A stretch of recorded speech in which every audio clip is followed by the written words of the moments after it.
হাওড়া ডোমজুড়ের এক ইউনিক নামের ফুড জয়েন্টে ট্রাই করলাম দারুণ স্বাদের মাছের কচুরি। আর এই ফুড জয়েন্টের ইউনিক নাম হলো 57। শোনা যায় একসময় ডোমজুড়ের এই রুটে নাকি 57 বাস চলতো, আর সেই থেকেই এই ফুড জয়েন্টের এই ক্রিয়েটিভ নামের উৎপত্তি। দাম একদম পকেট ফ্রেন্ডলি, যেমন ইলাইচি চায়ের দাম নিয়েছিল 12 টাকা এবং দার্জিলিং চায়ের দাম নিয়েছিল 17 টাকা। এই অত্যন্ত গরমের দিনে খেয়াল করলাম এখানে কুলফিও পাওয়া যাচ্ছিল। আর এই 57 নামের ফুড জয়েন্ট কিন্তু সম্পূর্ণ মহিলা দ্বারা পরিচালিত। যেমন তাদের হাতের রান্না, তেমনই তাদের সুন্দর ব্যবহার। তাই আরাম করে চা খাওয়ার পর অর্ডার করে দিলাম 2 পিস মাছের কচুরি। প্রতি পিসের দাম ছিল 15 টাকা করে। সাইজ যে খুব বড় ছিল এমনটা নয়, ভেতরে মাছের পুরো ছিল যথেষ্ট, খেতেও ভালো ছিল।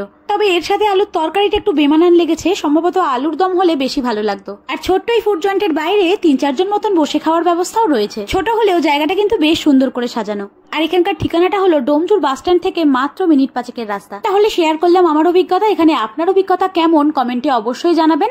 আর ভিডিওটা ভালো লাগলে কিন্তু হ্যাংলাস ডে আউটকে ফলো করতে ভুলবেন না। Thank you.